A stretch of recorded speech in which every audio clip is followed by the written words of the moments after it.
এটা পরিপূর্ণ একটা জালিয়াতি। কারণ আপনি একটা অ্যাসোসিয়েশনে নাই, সে অ্যাসোসিয়েশনের প্যাড ব্যবহার করে সাবিক লিখে আপনি দপ্তরে দিবেন, বিবৃতি দিবেন। আর নর্মাল একটা বিষয়, এটা নর্মাল বিবৃতি না, কিন্তু সে যে কাজটা করছে এটা সম্পূর্ণ জালিয়াতি কাজ করছে। অবশ্যই আমাদের কনস্টিটিউশনে আছে যে আমাদের সমিতির বহির্ভূত কাজে যারা লিপ্ত ছিল বা যারা আছেন, আমরা অবশ্যই তাদের বিরুদ্ধে ব্যবস্থা নিব। না, আমরা তো আইনগত ব্যবস্থা আগেও নিয়েছি, আগেও আমরা তার বিরুদ্ধে কোর্টে মামলা করেছি, সে কোর্টে মামলা জিতেছিও। আমরা রাজনৈতিকভাবে অনেক বেশি চাপের ভিতরে ছিলাম, অনেক বেশি। যখন সে 13 সালে যে অভিনয়টা করেছিল তখন সে হয়তোবা কোনো পক্ষেই ছিল না। এই ছবিটা কেন রিলিজ দেওয়া হয়নি বলেন, কেন বন্ধ ছিল বলেন? তারাই চাইনি ছবিটা রিলিজ হোক। গভর্নমেন্ট আরেক জায়গায় আসছে, এখন তারা সারা বাংলাদেশে দেখি এখন পাবলিশ করতেছে, আমি এই ক্যারেক্টার করেছি, আমি ওই ক্যারেক্টার করেছি, এই সেই কত কিছু। হ্যাঁ, শুধু নট অনলি নিপুণ আপু ছাড়াও যারা আছে, এই অবৈধ সম্পদ বাদ দিয়েও তো আরো অনেক মানুষের পার্সোনাল লাইফেও অনেক ধরনের বিভ্রান্তিমূলক বা সত্যি প্রশ্ন হতে পারে, যেটা অনেক দর্শকরা জানে না, সেগুলো নিয়ে তো আমাদের উপর আঙুল তুলে কথা বলে আর কি। তা মূলত ইন্ডাস্ট্রির একজন মানুষকে নিয়ে আঙুল তুলে কথা বলা মানে পুরো ইন্ডাস্ট্রির উপরেই আসে, এটাই বাস্তব কথা। আচ্ছা ভাইয়া, আমরা কদিন আগে একটা প্রথম আলো প্রতিবেদন দেখেছি যে শেখ সেলিম সাহেব নিপুণকে জয়ী করার জন্য 16 বার ফোন দিয়েছে। আসলে ঘটনাটা কি এবং কিভাবে সূত্রপাত হয়েছে যদি বলতেন এবারে নির্বাচনে? এবারের নির্বাচনে কতটুকু হয়েছে আমি জানি না এবারের নির্বাচনে, কারণ ওরকম সত্যতা বা ওরকম কোনো ক্লু আমাদের কাছে নাই। আমরা এবার সুষ্ঠু এবং সুন্দর একটা নির্বাচন মনে করেছি, পেয়েছি। গতবারও সেম টাইম হয়েছিল, কিন্তু গতবারে একটা চাপ ছিল আমাদের। আমরা বিভিন্ন জায়গা থেকে আমাদের কল আসছিল, কিন্তু কলটা কোন জায়গা থেকে আসছে, কে করছে, এটা আসলে অ্যাকচুয়ালি আমাদের কাছে কোনো ক্লু নাই বা আমাদের কাছে কোনো প্রুফ নাই। সো যেহেতু আমার কাছে কোনো প্রুফ নাই, সেহেতু আমি তো বলতে পারি না। বাট আমাদের নির্বাচন কমিশনার সাহেব অনেক চাপে ছিল, আমরা অনেক চাপে ছিলাম। কারণ এখানে আপনারা জানেন যে গত নির্বাচনে যেবার আমাদের নিপুণ আপু এবং জাহেদ খান যেবার দাঁড়ালো একসঙ্গে, সেবার কিন্তু আপনারা জানেন যে এফডিসিতে বাইরে মিনিমাম কয়েক হাজার সন্ত্রাসী ছিল, এফডিসির বাইরে, যারা অনেক ট্রাই করছে সন্ত্রাসী কর্মকাণ্ড করার জন্য। আমাদের প্রশাসন আমাদের সঙ্গে ছিল, প্রশাসন ট্রাই করেছে একটা সুষ্ঠু নির্বাচন দেওয়ার জন্য। সেক্ষেত্রে একটা সুষ্ঠু নির্বাচন হওয়ার পরে কিন্তু জাহেদ খান কিন্তু জয়ী লাভ করেছিল। এটা কতটুকু সত্য? এটা প্রথম কথা হচ্ছে, যে রিপোর্টার এই নিউজটা করেছে, আপনাদের উচিত ওনার কাছে, কারণ ওনার কাছে সব ধরনের প্রুফ আছে, ওনার কাছে এই নিউজটা করা বা ওনাদের কাছে, আপনার কাছে যে আপনারা গিয়ে ওনার কাছে জিজ্ঞেস করা, কারণ তখন আপনাদেরকে প্রুফ দিতে পারবে। এই প্রুফটা আমার কাছে নাই। আমি সেটা হচ্ছে যে চাপের মুখে আমার আর্টিস্টটা, আমার মনে হয় না কোনো আর্টিস্ট বা হিরো হিরোইন ইয়াং জেনারেশন যাদেরকেই বলি, তারা তো সবাই আমার খুব ক্লোজ এবং তারা আমাকে অনেক বেশি ভালোবাসে। তারা কখনো এই টাইপের কোনো কিছুতে প্রবলেম ক্রিয়েট হয়েছে বা প্রবলেমের ভিতর পড়ছে, এটা আমি আমার ধারণায় আসে নাই। বাট আমরা রাজনৈতিকভাবে অনেক বেশি চাপের ভিতরে ছিলাম, অনেক বেশি। কারণ আপনারা দেখছেন যে আমরা লাস্টে যে গ্যাঞ্জামটা হয়েছে আমাদের সাংবাদিক ভাইদের সঙ্গে, সেই গ্যাঞ্জামটার ভিতরেও কিন্তু কোনো না কোনো হোতা কেউ না কেউ ছিল, যে শেষ পর্যন্ত জিনিসটাকে নষ্ট করছে আর কি।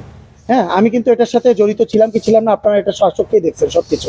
তারপর কিন্তু আমাকে নিয়ে অনেক নিউজ হয়েছে, আমি এই করি, আমি সেই করি, আমার বায়োটা, আমার ব্যাকের, আমি কি কোন দল করতাম কলেজ লাইফে, আমি মাগুরাতে কত বছর যাই না, সেগুলো নিয়ে কিন্তু অনেকেই নিউজ করছে। কিন্তু সো এগুলা ক্লু, একটা যে নিউজ করবে নিশ্চয়ই তার কাছে ক্লু আছে।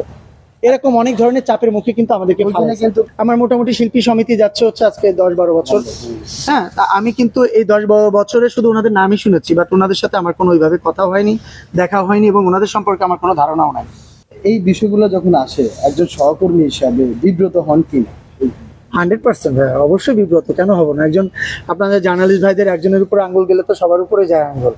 সো আমার ভাই বোন যারা আছে, আমার আর্টিস্ট যারা আছে, যে হিরোইন যারা আছে, একটা হিরোইনের উপরে একটা খারাপ কোনো মন্তব্য কেউ করলে এটা কিন্তু সব হিরোইনদের উপরে গিয়েই পড়ে। আপনারা সব হিরোইন বা আমাদের কোনো হিরোদের উপরে একটা খারাপ কিছু করলে সব হিরোদের উপরে গিয়ে আঙ্গুলটা কিন্তু তোলে কিন্তু সবাই। তো সেই ক্ষেত্রে ইন্ডাস্ট্রি আমাদের সবার, কারোর উপরে কোনো কিছু হলে, কারোর উপরে কোনো কিছু বর্তাইলে, সে সব কিছু কিন্তু পুরো ইন্ডাস্ট্রির উপরে গিয়েই পড়ে আলটিমেটলি। তো আইনি জটিলতায় যদি না যাওয়া হয়, তাহলে আমাদের তো কোনো ক্লু নাই, আমাদের কাছে কেউ কোনো নিউজ করে নাই। এবং ওনার যেটি রয়েছে সেখানে অবৈধ, সেটা প্রমাণ আমাদেরকে দিতে হবে। উনি আইনের যদি উনি আইনের আওতায় পড়ে, আইন যদি তাকে আওতায় নিয়ে আসে দেন, তারপরে আমরা আমাদের শিল্পী সমিতি থেকে আমরা ব্যবস্থা নিতে পারবো। নর্মালি এটা কোটা সংস্কার আন্দোলন যখন চলে, ঠিক তখন কিন্তু শিল্পী সমিতির পেড ব্যবহার করে উনি একটা বিবৃতি দিয়েছিলেন। এই বিষয়টা একটু, এটা তো সম্পূর্ণ জালিয়াতি, এটা পরিপূর্ণ একটা জালিয়াতি। কারণ আপনি একটা অ্যাসোসিয়েশনে নাই, সে অ্যাসোসিয়েশনের প্যাড ব্যবহার করে সাবিক লিখে আপনি দপ্তরে দিবেন, বিবৃতি দিবেন। আর নর্মাল একটা বিষয়, এটা নর্মাল বিবৃতি না, কিন্তু হ্যাঁ, একটা অ্যাসোসিয়েশনের প্যাড বাংলাদেশ চলচ্চিত্র শিল্পী সমিতি বাংলাদেশের ঐতিহ্যবাহী একটা অ্যাসোসিয়েশনের মধ্যে একটা, এবং বাংলাদেশের সর্বোচ্চ যতগুলো অ্যাসোসিয়েশন আছে তাদের ভিতরে অন্যতম কিন্তু বাংলাদেশ চলচ্চিত্র শিল্পী সমিতি। তো তাদের একটা প্যাড ব্যবহার করে আপনি ইচ্ছা মতো যে কোনো বিবৃতি আপনি চাইলে দিতে পারেন না। হ্যাঁ, তা সেক্ষেত্রে আমাদের মতামত নাই, আমরা জানি না সে যে কাজটা করছে এটা সম্পূর্ণ জালিয়াতি কাজ করছে। অবশ্যই আমাদের কনস্টিটিউশনে আছে যে আমাদের সমিতির বহির্ভূত কাজে যারা লিপ্ত ছিল বা যারা আছেন, আমরা অবশ্যই তাদের বিরুদ্ধে ব্যবস্থা নিব। না, আমরা তো আইনগত ব্যবস্থা আগেও নিয়েছি, আগেও আমরা তার বিরুদ্ধে কোর্টে মামলা করেছি, সেই কোর্টে মামলা জিতেছিও। তারা এর আগে যে কাজগুলো করছে, কর্মকাণ্ডগুলো করছে, সেটার বিরুদ্ধে তাকে আমরা চিঠি পাঠিয়েছি। তো এটা নিয়ে আমাদের কোনো চিন্তা ভাবনা নাই কি আমাদেরকে বাধা দেবে কি বাধা দেবে না। একটা অ্যাসোসিয়েশন বাংলাদেশ চলচ্চিত্র শিল্পী সমিতি, এটা যার এটা অ্যাসোসিয়েশনের গঠনতন্ত্র অনুযায়ী চলবে। এটা থেকে বাধা দিল কি না বাধা দিল এটা আমরা কেয়ার করি না। এখন সেটা তো আমরা আগেও শুনেছিলাম যে উনি করেছে। হ্যাঁ, এখন যখন সে 13 সালে যে অভিনয়টা করেছিল তখন সে হয়তোবা কোনো পক্ষেই ছিল না। এই ছবিটা কেন রিলিজ দেওয়া হয়নি বলেন, কেন বন্ধ ছিল বলেন? তারাই চায়নি ছবিটা রিলিজ হোক, তারাই চায়নি যে তিনি এই ক্যারেক্টার করেছেন গত লাস্ট 15 বছর বা 10 বছর কেন ছবিটা রিলিজ হয়নি। আমরা তো সম্পর্কে সবই জানি।